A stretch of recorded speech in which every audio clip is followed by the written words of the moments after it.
J.C. Penney is the Christmas place. Come take a look at the savings we have. For Mom, blouses that go from feminine to fancy beautifully. For Dad, both plush V-neck pullover and classic corduroys are $6 off. Or wrap up his Christmas with a luxurious robe. When you think Christmas, think J.C. Penney, the Christmas place. We make the nicest dreams come true. Friday, the spirit of Christmas drops in on Benson and brings double the fun for everyone. And Love's busting up the new odd couple. All I did was try to push her away. With what, Felix? Your mustache? Then, Sean Connery is 007 in the movie that started it all, Dr. No. Tomorrow. The family of Benson would like to take this opportunity to wish you all season's greetings. I'd like to wish you all a very happy and healthy holiday season. And to all my Jewish friends, happy Hanukkah. Here's hoping that the spirit of Christmas lasts you all year round. My wish for everyone is that the new year brings peace on earth. May your holiday season be filled with love and happiness. Merry Christmas, everyone. Kraus would say Fröhliche Weihnachten, but from Inge, an American, Merry Christmas.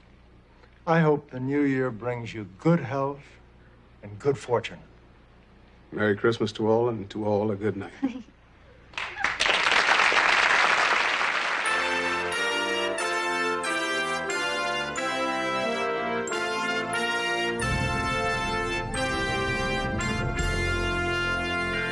Sitcom All Ye Faithful, a Christmas podcast special, where for the fourth time I discuss 25 Christmas sitcom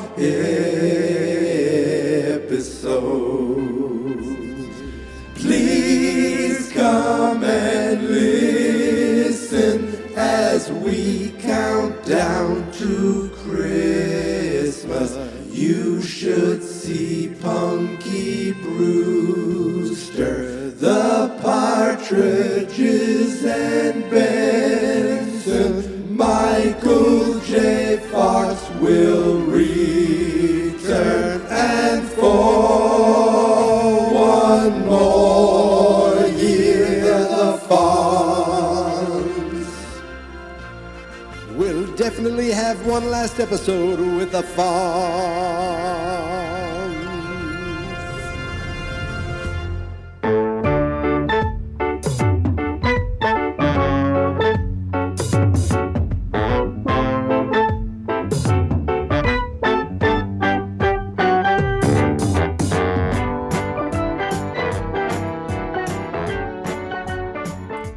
Happy December, everybody! Bing, bang, boom, we're back! We are back. I can't believe it. It's year 4. It's finally here. I can't believe a year has gone by since I last did an episode of Sitcom All Ye Faithful.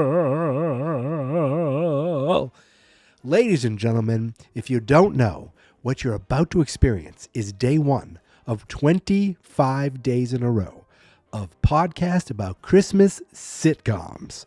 I'm talking 70s, 80s, 50s, 60s, 90s, 2000s, and beyond. I have done this now this is now my 4th year, so at the end of this will be the 100th episode of Sitcom All Ye Faithful. I can't believe it. This was a thing that I wanted to do, much like my movie month, where I do a movie a day, talk about it, watch it.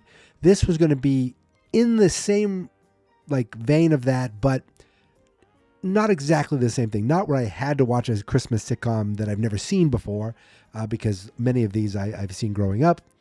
But what it was I just had to have 25.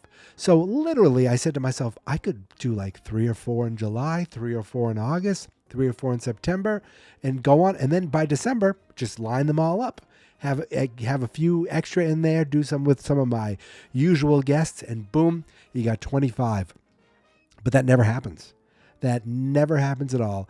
I wait till the last minute to get started. So pretty much I do this almost all December long. I do try to, maybe do a couple episodes in a day to try to get ahead of the game. So, it won't be exactly 25 and 25 days as far as me watching and talking, but it's not going to be that far off. Rest assured that I will be doing this pretty much all month long as we gear up to Christmas Day. And just as usual, we will be having my usual band of guests. Chris will be here from Fine Movies, Fine Spirits. Eric will be here from everything from Marchie McFly to Sitcom All Ye Faithful to, I think that's it. And Jay will be back. He's also been part of Marchie McFly and Sitcom All Ye Faithful for all the years. So I am excited to get to talk with them again. I didn't mention Brandon because I didn't mention anything to him, but Brandon, I'm expecting you to come back. So do not let me down. Do not let our family down. Do not let the world down.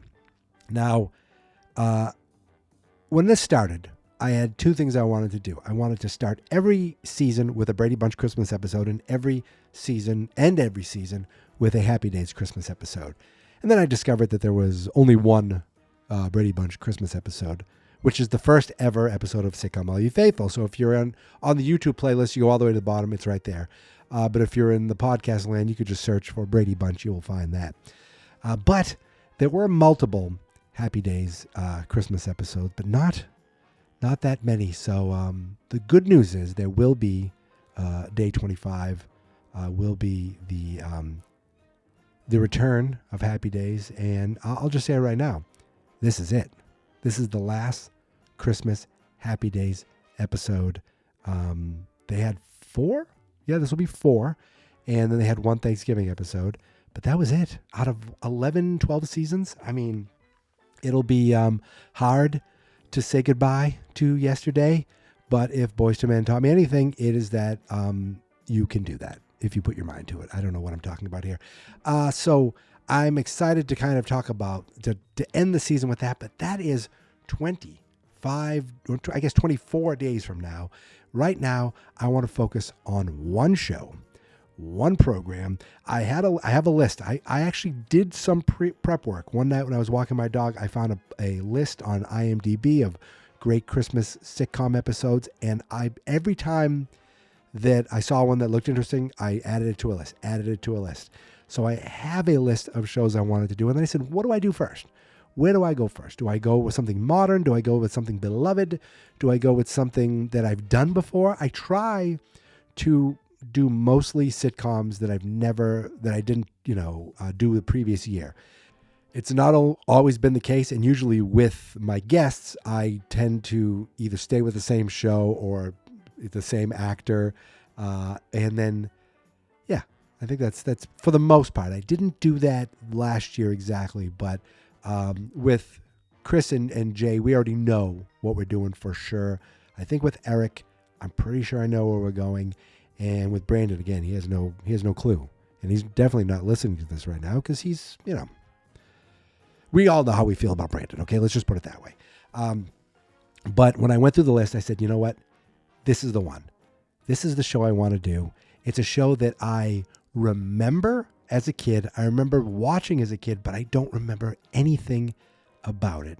And I'm talking about Benson. Benson is a show that I just remember as a kid. And I remember Robert Guillaume. And later on in life, I knew that it was a spinoff of a TV show called Soap, which I've never seen an episode of.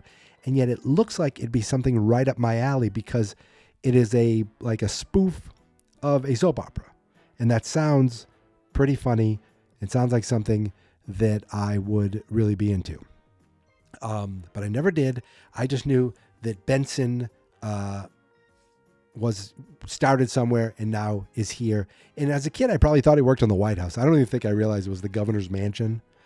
And I was like, is he the governor's assistant? What is he? How did he work? Like, I think he was a butler on Soap. So was he that on Benson? And it turns out that he started out as the head of the household.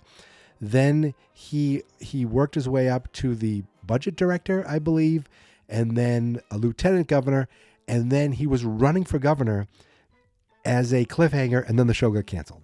It made it 7 seasons, it made it 158 episodes, but it got canceled on a cliffhanger. And now you probably thought the numbers weren't good enough. When you think about what these shows got in the 80s, it would be the most incredibly watched today. It would be like the biggest show in the world. Just this show. I mean, obviously the shows that were bigger would be even bigger, but just look at the numbers of these shows. I think I saw that it had like a 20 share its first season. If I'm reading that means 20% of all televisions that were on were watching Benson at that time. If I'm reading the ratings correctly. And honestly, I don't know quite how it works, but I think that's how it works. So, the season I'm watching here, the episode I'm watching is from season 4. Now on IMDb, it has it as episode 10. So it is technically episode 10, but I'm watching this on Prime Video. It is available I think every episode's available on Prime Video, all 7 seasons. On Prime, it is called episode 7. And the reason for that is there are some 2-part episodes that Prime has together as one. So they're just calling it one long episode, where in the IMDb, it broke those episodes out into 1 and 2, 3 and 4. And actually, it's weird because it actually took some of the episodes and put them in season 3. It's strange how Prime has it, but if you're looking on Amazon Prime, you want to watch this before I talk about it, it's season 4, episode 7. Now, this originally aired on December 17th, 1982. Now, this is the crazy thing. IMDb says the 17th. Prime says the 16th. I'm going to stick with IMDb's saying it was the 17th. And it looks like in Wikipedia, it's saying that season 4 was on Fridays, though it did move to Thursdays in the spring. So Fridays, it would still be in the fall. It would still be the 17th. So I'm sticking with that. That is the air date of the show. So December 17th, 1982. That would make me 6 years old. That would make me in first grade. By December, I'm probably excited for Christmas. I probably got a frown card from Mrs. Carney for being, acting up in class, but not too many. I wasn't a troublemaker, but I could be, I could be rambunctious, precocious, adorable even. But that it's funny because you'd think a 6-year-old wouldn't care about Benson, but it was probably one of those things where my parents watched it and I would watch it with my parents, and that's just how things were. So there's a good chance that I watched Benson. I have no recollection of this episode. I didn't even realize who some of oh yeah, this person was in the cast. Oh yeah, this person was in the cast. Did not realize that. Obviously, Robert Guillaume as Benson Dubois. James Noble, who I only know from this show as Governor Gatling. His daughter is Missy Gold. And I said, why does that name sound familiar? She doesn't seem like she's been in any other things, but her sister is Tracy Gold, of course, from Growing Pains. I think there were a few Gold sisters. There was Inga Swenson, played Miss Gretchen Wilhelmina Kraus, but of course she's not actually German.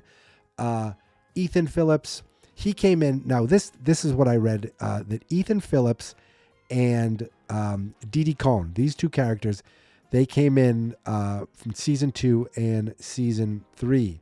They replaced some other people. Now, Ethan Phillips, people today would recognize him from being a sci-fi guy. He was in Star Trek Voyager for 168 episodes as Neelix. But here's the other thing that's kind of funny. Rene Auberjonois, he played Clayton. Was kind of the stick in the mud. He also was on Star Trek. He was on Star Trek Deep Space Nine for 173 episodes. So we got 2 Star Trek connections in this show. But the biggest connection, the biggest surprise was Didi Cohn. I'm like, why do I know her? She looks familiar. Her name looks familiar. And then I realized I'm not used to seeing her with brunette hair. I'm used to seeing her as friggin' Frenchie in Grease 2 and also Grease 1. Yes, Frenchie, one of the few characters who said, I want to be in both Greases. Put me in the shitty one with Michelle Pfeiffer too, okay? Let's do it for our country. We're gonna bowl tonight. We're gonna bowl. Let's bowl, let's rock and roll. Yes, I remember Grease too. He's a cool rider. Okay, yes, I remember it. And who's that guy? Where can I get one? Okay, I did not expect to be singing all these Grease 2 songs. But that's pretty much, she's most famous as Frenchie. She's the beauty school dropout. No graduation day for her. But she joined this season. I guess she's the assistant. I don't know. It doesn't really matter. Let's talk about the actual episode, okay? Let's talk about, this is quite honestly a perfect episode to get me into the Christmas spirit. It had a little bit of, sitcom fun and a little bit of Christmas magic that was unexplained and probably never referenced. Now, what I don't know is does this woman who played Mary on the show, did she show up in any other episodes, or was this it for all these years? I'm going to look now. She was on Benson for all of one episode. So what, did they just fire her? I don't understand. Okay, and let me explain, because it seems like she should be still there. She should have worked. So the episode starts with Gretchen hanging a mistletoe right in the kitchen area of the governor's mansion. The governor's like, come on, give me a big smooch on the lips. Totally, I guess this is 1982, no big problem. And they're like, come on, Benson, now you must kiss me on the lips too. He's like, I'm not going to kiss you. And then finally he gets bullied into it. He's like, come here, you wench. So obviously Benson and Gretchen have this like camaraderie of like being, like making fun of each other and constantly ripping on each other, I think, or at least Benson does to her. She kisses him, and then boom, she immediately was like, oh, he takes down the mistletoe, like enough of that. Now maybe she was just too hot and bothered. There was one thing that was dated was they were talking about finances, and Benson's like, oh, he made an E.F. Hutton joke. E.F. Hutton, when E.F. Hutton speaks, people listen. That, again, I don't even know what that means. I just remember that as a commercial as a kid. So here's the main story going on here. Mary is the new assistant cook, okay? And she's some sort of magical being. She must be, because Benson's like, I remember this cinnamon, swirl cake that my mother used to make. That's what made me think of Christmas. And she's like, hi, I'm Mary. I'm the new assistant cook. I made a cinnamon swirl cake. And she's like, he goes, that's exactly like my mother makes. She goes, I know. And a little magic goes, dee-dee-dee, like a little chime goes off. I'm like, okay, she's Mrs. Claus, or she's Satan, or she's something. She's God. I don't know what's going on here. I'm going to be right up front. They never explain it. They never mention any magical thing with her, except magical things continue to happen. So all of a sudden we see these kids running through, and this Vernon Weddle, he played E.J. Slade. Now Vernon Weddle, he plays the worst possible guy. He's probably plays dog catchers and other things, but he was in Short Circuit. And he was on Dallas for 3 episodes, and Simon and Simon. The last thing he was on was Parker Lewis Can't Lose. And I guess he's still alive, but maybe he was like, you know what? Parker Lewis can't lose, but I can. I'm out of here. But he plays, I guess, the orphan catcher. I don't know what else you'd call him. He's chasing these kids through the governor's mansion, these 2 kids, and we learn that these kids belong to Mary. Now, one girl... they were next door neighbors to Mary. The mother died, and she took her in for 9 years. And a boy came from Vietnam, and he's staying with her while her brother went back. They were talking about, brother went back. His brother got him out during the airlifts, and I was like, this is like right after they're still talking about the Vietnam War, I think. And so he's living with her. It's the only family they've ever known. But they think maybe it's a race thing, because the girl's black, the boy's Vietnamese, and she's like, I don't need any orphanage. I don't need any legal thing. We'll figure it out. She's constantly positive, and she's constantly telling Benson, you'll figure it out. Everything's going to be fine. And he's like, what are you talking about? How am I going to figure things out? But he's like, I'm going to try. He's going to try to get Mary to let Mary to adopt the kids. they said, listen, why don't you give us, oh wait, what did he say? Oh, the guy came in and Benson's like, your warrant is for a different county. So until you have the right county, get out of here. She's like, I'll be back. And he comes back and he takes the kids. Let's be honest. So Benson is trying to figure out how Mary can adopt the kids. He has no luck. Can't figure anything out. The governor's like, he's sad. He's like upset. Everyone's upset. Even Clayton is upset. They all at one point just sit around and start singing Christmas carols together, which was it was sad, but it was funny. And then Dee Dee comes in and she's crying. And they're like, there's nothing we can do. And Mary's like, don't worry. Everything in the world happens for a reason. He's like, that's what my mother used to say. And she goes, I know. It's like, okay, this lady's magic, isn't she? But I don't know, because she's a new cook. She has kids that are very important. And then the whole thing disappears by the next episode, which is sitcom logic, I guess. So Mr. Slade comes back to get the kids, and the kids like, have a Merry Christmas. He doesn't say it like that, and they leave, and they're sad, and everyone's sad. And the governor's like, you know what? I'm the friggin' governor. I'm the effing governor of this state. Maybe I can't legally set them with Mary, but God damn it, he doesn't say that. I can make them guests of the governor. They can come and spend Christmas as a guest of the governor. Get my limo ready. And he's ready to invite everyone. He goes there. He invites the whole orphanage, which is like only 5 more kids.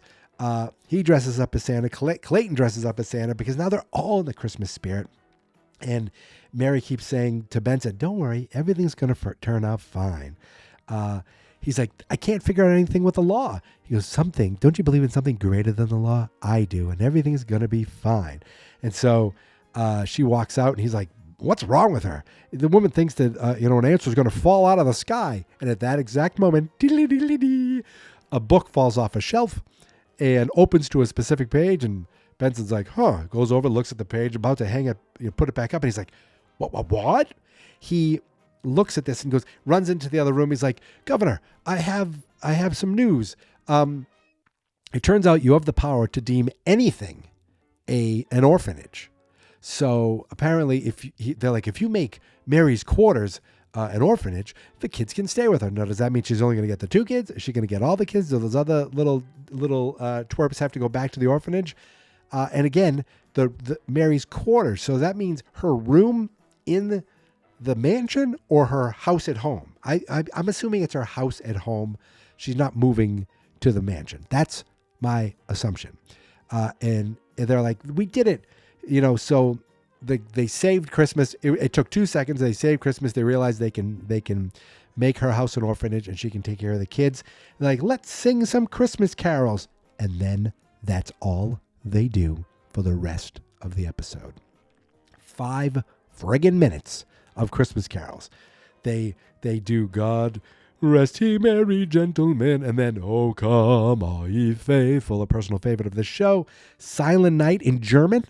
Then it's like all of a sudden it's midnight. It's Christmas. They turn and they look at the tree, and the star on the tree is magically lit up. So there's magic all over Benson. Now I can't imagine if witches show up, if vampires show up, anything is possible in Benson because the magic of Christmas is real. So they're like, Merry Christmas, Benson. And he's like, Merry Christmas, Mary. And then Benson belts out a goddamn Oh Holy Night that is glorious. Oh, holy night, the stars are brightly shining. It is the night of the dear Savior's birth. Long lay the world in sin and error pining, till he appeared and the soul felt its worth. A thrill of hope, the weary world rejoices, for yonder breaks a new and glorious morn. Fall on your knees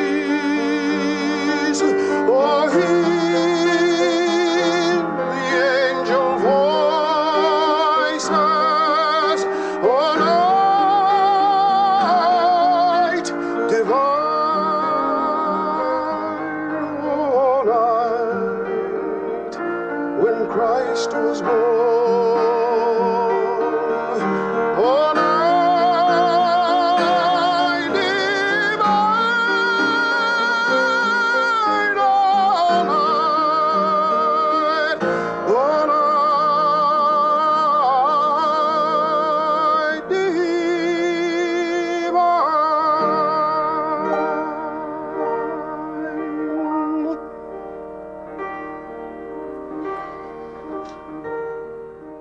There, I had to let you listen to it. Now, if you don't know, I mean, Robert Guillaume has done Phantom of the Opera. He's done Broadway. This dude can sing. So the episode literally ends with just Christmas carols, and then it comes back and it plays that little, Merry Christmas from all of us at Benson that I played at the beginning of this episode. And that is it.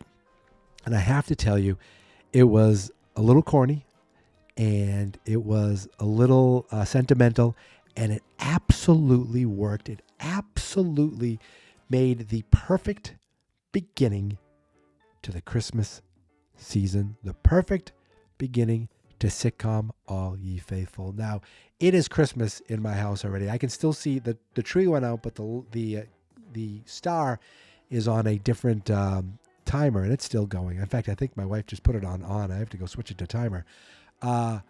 It is Christmas everywhere. I see stockings. I see little lights. I see, snowmen. I see Santa Claus. I see ornaments. It's fully on here. I set up lights outside. I wrap them around the light pole, and only half the friggin' lights work. So now I got to figure out an answer there. I have a dog that I light up. It's a beagle. I put it the wrong way. I have to change that. That's all for tomorrow. For today, I'm just happy to fully be immersed in the Christmas season. I'm ready to listen to Christmas carols.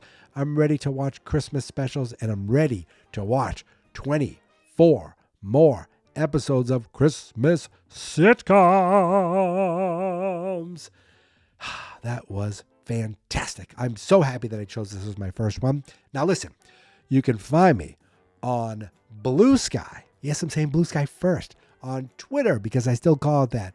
On Instagram, on Threads, at Geek Mentality. You can find me on TikTok at Geek Mentality Mike. Somebody took Geek Mentality, that nerd. You can find the Facebook page is Fans Not Experts. The YouTube channel is Fans Not Experts. And the website is fansnotexperts.com. I have a little bit of a runny nose and a little bit of a cold. I think it made my voice deeper and more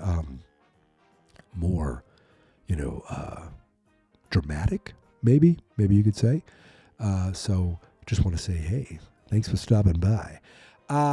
So that's it. I think I'm done. 24 more shows.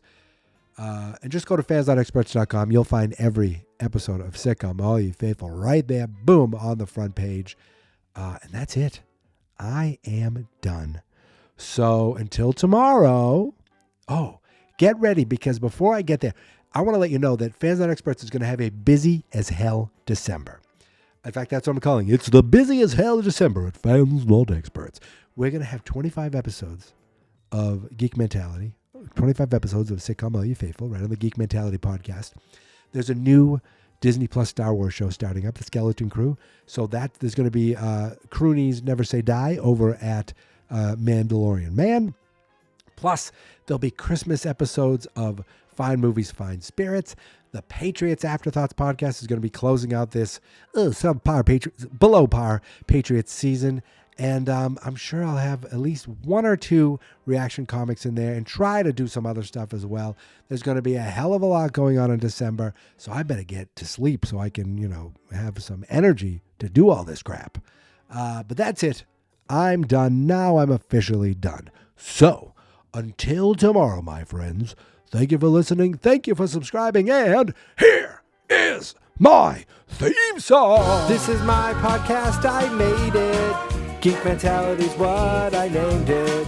And I think you should listen and subscribe, 'cause I'm kinda funny and awesome. I think that I'm worth your time, and I'm kinda handsome. My mom says, please listen and please subscribe. At least listen to this episode. Fans Not Experts.